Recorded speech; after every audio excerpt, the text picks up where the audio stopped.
Внимавайте с мислите си, стават думи. Внимавайте с думите си, те се превръщат в действия.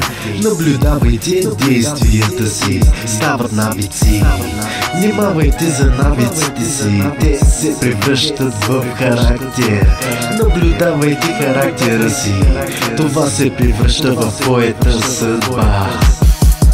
Живота е като мумията, можете да го похарчите както пожелаете, но го харчете само веднъж.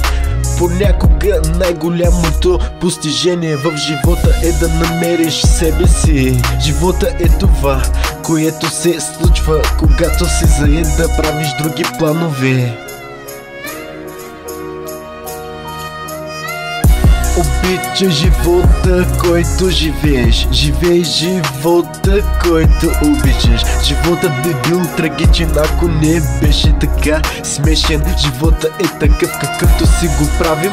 Винаги е бил, винаги ще бъде такъв. Най-важните 2 дни в живота ти са денят, в който си роден, и денят, в който ще разбереш защо.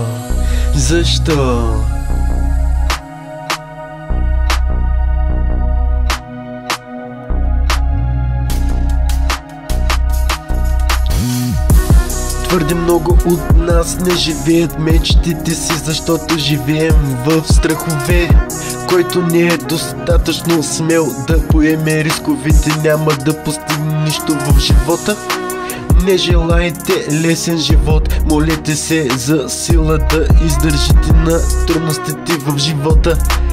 Има моменти в живота, когато вместо да се оплакваш, правиш нещо по отношение на оплакванията си.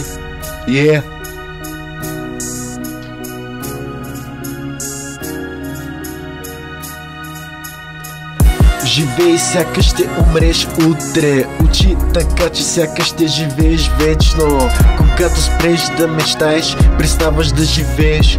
Ако прекарвате целия си живот в отчаивания буря, никога няма да се насладите на прекрасното слънце.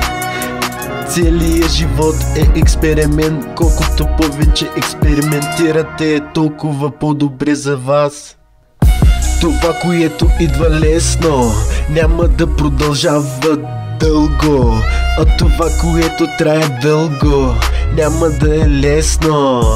Най-упорития и е неотложен въпрос в живота е какво правиш за другите. За другите.